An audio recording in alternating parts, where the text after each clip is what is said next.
안녕하세요 여러분, 데이지입니다. 우선 구독자 1000명 감사합니다. 제가 1000명 이벤트를 그렇게 하겠다고 했는데 책 영상이 아닌 걸 만들자니 계속 미루다가 이번 영상에 이렇게 이벤트를 끼워 넣었습니다. 오늘 영상 즐겁게 시청해주시고 댓글 남겨주신 세 분에게 다음 선물들을 드리겠습니다. 1번 자작나무 북레스트, 샘플로 만들었던 친구인데요.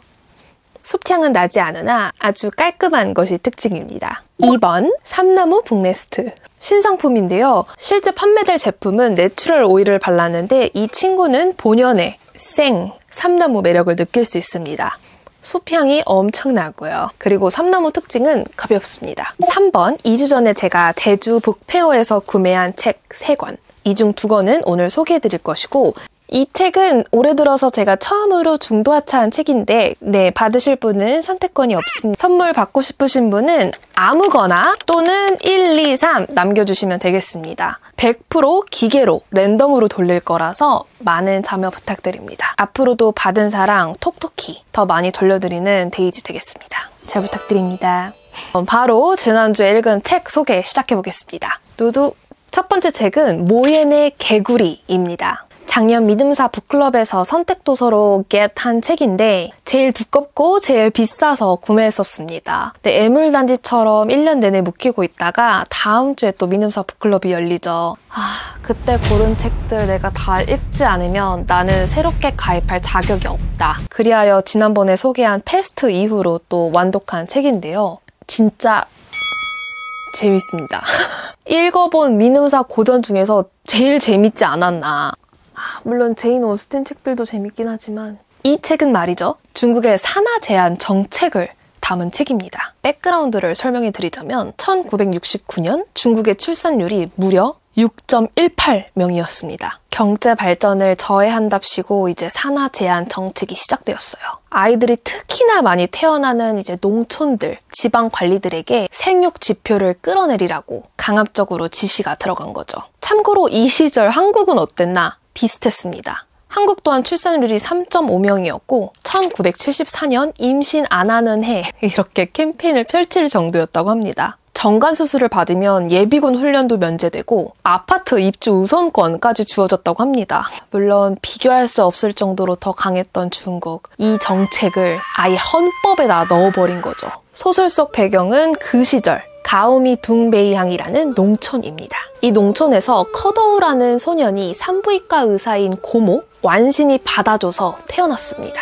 커더우가 소박한 농촌에서 자라면서 친구들도 사귀고 결혼도 하고, 그리고 생명이 태어나도록 돕던 고모는 정부 정책 변화에 따라 산하 제한 정책의 실무자가 됩니다. 막 출산한 여성들에게 루프 시술을 해버리고 아이가 있는 남성들은 정관 수술을 하게 하고 몰래 임신하면 어떻게든 찾아내서 중절 시술을 해버립니다. 우리 주인공 커더우는 그런 고모를 보면서 애국심 넘치는 사람, 그러나 본인이 결혼을 하면서 이야기가 달라지는데요. 와이프 런메이는 이쁜 딸을 낳자마자 아들을 또 낳아주겠어 이렇게 다짐하고선 루프 기구를 불법으로 제거합니다. 그리고 진짜 임신을 해버리고 맙니다. 그 이후로부터 커더우의 삶은 큰 변화를 맞이하게 되는데요. 그저 바라만 봤던 피비린내 나는 사건들이 이제 우리 주인공 커더우의 일이 될 수 있는 거죠. 그 작은 농촌에서 산하 제한 정책이 그들의 삶을 어떻게 핍박했고 어떤 갈등들이 있었는지 많은 인물들의 이야기를 통해서 들려줍니다. 쌍둥이를 낳으면 불이익이 없었기 때문에 쌍둥이 낳는 약이 막 유행을 하고, 몰래 낳은 후 호적에 올리지 못하다 보니 어둠의 아이들이 생기고 불법 대리모 사업이 흥하고, 책이 두꺼운데 구술체로 쉽게 쓰여서 술술 읽힙니다. 흡입력.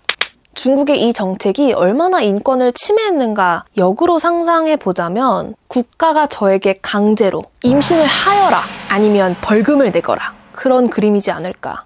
지금의 중국은 또 어떻냐면 인구 절벽 문제를 맞닥뜨려서 2021년부터 3명까지 낳는 거를 허용했습니다. 그러나 중국의 젊은이들은 이렇게 말하죠. 이 힘든 세상 아무도 아이를 낳기 싫어하는데 출산 자유화가 뭔 소용인가. 이 출산이라는 것은 개인의 삶이란 말이죠. 그저 수치, 숫자가 아니라 개인에게는 확실하지 않은 행복이자 너무나 분명한 희생이 다분하게 많은 미래일 거란 말이죠. 이것부터 우선 정책 만드는 정부와 공감대가 아예 맞지 않는 것 같습니다. 아이를 낳지 말라는 과거나 아이를 낳으라는 현재나 출산을 둘러싼 국가 그리고 개인의 이해도 충돌을 잘 그려준 소설 같습니다. 그러한 생각들을 하며 제가 자유국가에서 태어난 것을, 그래서 이렇게 정책 욕도 정부 욕도 할 수 있음을 감사히 여기며 읽었습니다. 추천! 다음으로는 북페어에서 구매한 책들인데요. 요렇게 3권을 겟했습니다. 2권은 지난 7일 동안 즐겁게 읽었고 올해 첫 중도하차 책. 이 책 먼저 소개해드리자면 박서련 작가님의 신작 카카듀 작가님의 사인도 들어가 있습니다. 일제강점기 시절 계속 망하는 영화감독 이경손이 조카이나 본인보다 나이 1살이 많은 신여성 현 앨리스로부터 동업 제안을 받아 최초로 한국인이 운영하는 끽다점 카카듀를 열게 됩니다. 끽다점은 서양식 카페를 의미합니다. 그러면서 일어나는 이야기들을 담았는데요. 근데 책에서 너무 많은 내용이 이 이경손이 계속 실패하는 이야기예요. 자꾸 실패하면서 나는 조선의 보헤미안 이렇게 말을 하는데 막 속에서 막 불이 나요. 똑똑해 보이는 이 신여성 현 앨리스 이야기는 너무 적게 나오는 거예요. 그렇게 답답히 여기며 읽다가 한 80% 전개되었을까요? 이때부터 휘몰아칩니다. 그리고 제가 지원이 그래서 정말 죄송했습니다. 사과를 하게 됩니다. 작가의 말이 이제 책 말미에 실려 있는데 이 책에서 나온 모든 인물이 일제강점기 때 실존했던 예술가들인 거예요. 석고대죄하고 싶은 마음이 들며 나 진짜 멋진 책 읽었다. 그런 생각을 하며 책을 끝냈고요. 이 카카듀가 영화 밀정에도 나오더라고요. 또 실존 인물이라는 걸 알게 된 후로부터 여기 나오는 인물들에 대해 찾아봤거든요. 제가 그렇게 욕했던 보헤미안 이경손 감독님이 완전 제가 박서련 작가님의 작품들을 많이 읽었어요. 특히 마르타의 일, 채곡녀 강주룡을 즐겁게 읽었는데 이 책은 조금 페이스가 느리다. 그래서 아쉬웠다. 그래도 작가님이 역사소설 쓰실 때 짱멋. 그 다음으로는 뉴 워커스 1의 경계를 밀어내는 사람들 에디터와 기획자. 힙하기로 유명한 코워킹 스페이스 오피스에서 낸 책입니다. 에디터 3명, 기획자 3명의 인터뷰를 담은 인터뷰집입니다. 여성중앙 세시 에디터였고 현재 볼드저널 디렉토리의 편집장인 최혜진님, 퍼블릭 매거진비를 거쳐 현재 토스에서 콘텐츠 매니저로 일하는 소년님, 브로드컬리 매거진을 만든 조태계님, 소도시 매거진을 만든 김가인님, 브런치에서 일하는 키미님, 젊은 정치인 에이전시 뉴에이지의 박혜민님, 마지막으로 요즘사 유튜브 채널의 이예민님의 이야기를 담았습니다. 유튜브를 만들고 제품을 만드는 저에게 와닿았던 내용들을 좀 소개하자면 내가 왜 너의 이야기를 들어야 해? 자신있게 답할 수 있어야 한다. 소재가 신선해야 한다. 사람들 사이에 지금 뭐가 비어있을까? 반대로 어디가 포화 상태일까? 아름다운 문장보다 깨끗한 문장이 멋있을 수 있다. 동종업계에 있으신 분, 계획하시는 분이 가볍게 읽을 수 있는 좋은 인터뷰집입니다. 저는 멋진 인터뷰어가 좋은 질문을 던지는 인터뷰를 특히 좋아하는데요. 좋은 인터뷰집 추천. 궁금한 건 바로 당신. 작가님이 낯선 이들, 포장이사 기사님, 택시기사님, 여행가서 만난 식당 사장님, 단편 영화 감독, 다양한 사람들을 만나서 그들의 이야기를 듣고 대화한 내용을 담은 책인데요. 제가 그 책을 읽고 하나 에피소드가 있는데 너무 감동을 받은 나머지 타인에게 마음을 활짝 연 거예요. 이 책을 읽고 나서 편의점에서 커피를 마시고 있었어요. 그런데 한 아저씨가 제가 앉아있는 자리를 보고 거기 내 자리인데? 라고 하시는 거예요. 평소라면 편의점에 자리가 어디 있어요? 라고 답했겠지만 그럼 제 앞에 앉으세요 라고 제가 자리를 권한 거예요. 그렇게 짧게 대화를 하게 되었는데 아저씨가 전 대통령의 동창이고 언제 제주에 내려와서 언제 결혼을 했고 어떤 회사에서 몇 년을 일했고 아이는 몇이 있고 그들이 몇 살이고 그들이 어떤 회사를 다니고 누구랑 결혼을 했고 최근 걱정은 이렇고 저렇고 그때 마음이 다시 다쳤어요. 책의 저자분은 멋진 질문들을 던지셨는데 저는 아무런 질문도 하지 않은 채 그저 그 이야기를 들림 당한 거예요. 듣게 된 것도 아니고 그냥 들림을 당했습니다. 물론은 그 책 다음으로는 전 세계 MZ들이 열광했던 책 노멀 피플입니다. 맨 부커상 후보작이기도 했죠. 제가 책 관련 해외 SNS를 볼 때마다 이 책을 읽으면 눈물을 폭풍 흘린다고 해서 너무 궁금해서 읽기 시작했습니다. 이 책의 주인공은 부자이나 외톨이인 메리앤, 인기쟁이인 코넬이 있습니다. 코넬의 엄마가 메리앤의 집에서 청소부로 일하기 때문에 둘의 인연이 시작이 되는데요. 둘은 서로에게 매우 끌리고 함께 있을 때 끝도 없이 솔직해질 수 있고 특별하다는 느낌을 받습니다. 둘만의 만남을 계속하지나 사귀지는 않고 바깥에서 아는 척도 하지 않습니다. 코넬에게는 계급주의적인 피해의식이 있었고 메리앤은 가족으로부터 학대를 받아 우울증을 앓고 있으며 타인을 어려워합니다. 메리앤은 자신의 진짜 삶이 어딘가 아주 먼 곳에서 그녀를 빼놓고 이뤄지고 있는 듯한 느낌이 들었다. 그곳이 어디인지 찾아내서 그 일부가 될 수 있을지는 전혀 알 수 없었다. 코넬은 항상 원하는 것을 얻고 나서 자신이 원한 것으로 인해 행복해지지 않으면 유감스러워한다. 그는 다른 사람들에게 속내를 털어놓거나 무언가를 요구하는 게 어려운 사람이다. 그런 이유로 그에게는 메리앤이 필요하다. 설령 그들의 관계에 어떤 어려움과 원망이 있을지라도 그 관계는 계속된다. 대부분의 사람들은 어느 누구와도 이렇게 친밀하다고 느껴보지 못한 채 평생을 살아간다고 메리앤은 생각했다. 노멀하지 않은 것 같은 메리앤과 코넬은 고등학교를 졸업하고 대학생이 되고 성인이 될 때까지 서로에게 독이 될 때도 있고 유일한 상대가 되어주면서 이들의 사랑, 우정, 개인 성장을 다룬 이야기입니다. 저는 그런 복잡한 관계로부터 독립해야 한다 주의라서 제가 바랬던 눈물은 나오지 않더라고요.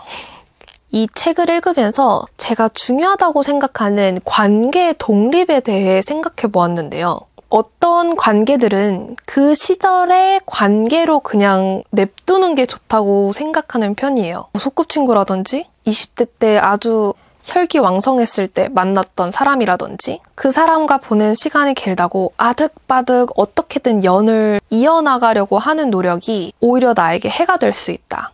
가끔은 그냥 이 악물고 관계를 끊어냄으로써 나에게 변화를 안겨줘도 된다고 생각해요. 단절은 분명 힘들겠지만 그렇게 다쳐보고 깨져보고 외로워져보고 힘들어봐야 늘 어떤 관계에 놓여져 있는 나 말고 그저 나와의 관계를 진정으로 바라볼 수 있고 가끔은 그런 관계를 끊어내서라도 나만 있는 그 시간들을 벌 수 있는 것 같아요. 삶이라는 게 타인으로 인해서 사라지는 게 아니다. 책에서는 서로 위안도 받고 하지만 오히려 끊어냄으로써 더 나은 관계들을 찾아낼 수도 있지 않았을까. 인연을 간직한다는 걸 너무 숭고하게 여기거나 하나의 관리 대상으로 보는 게 아닐까. 책 속의 주인공들이 많은 또 책들도 읽고 국제 동향에 대해서도 관심을 갖고 이 관계 반댈세 그래도 MG 멋있네 그런 생각을 하면서 읽었습니다. 그리고 이 책이 드라마로도 나왔는데 웰메이드였고 완전 흥행했다고 해요. 그래서 한번 정주행해볼 생각입니다. 네, 이 노멀 피플이 국내에서도 많은 팬덤을 가졌던 책인데 여러분은 또 어떻게 생각하셨는지 궁금합니다. 가볍게 읽기에 책이 좀 길었다.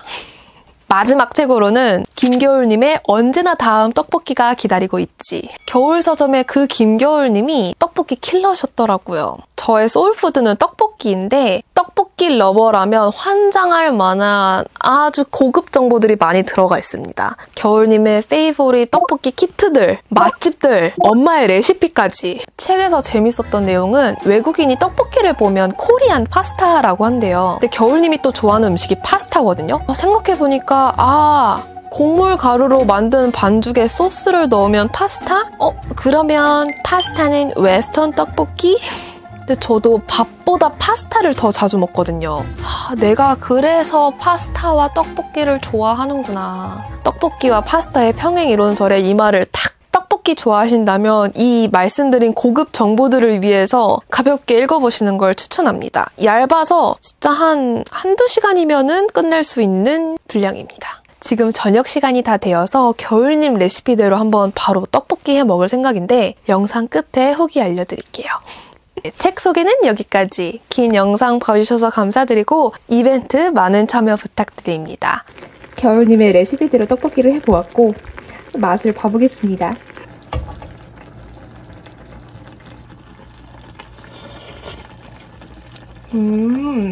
떡볶이 그냥 기본 재료인데 그 비율 그리고 처음에 뭐가 들어가요.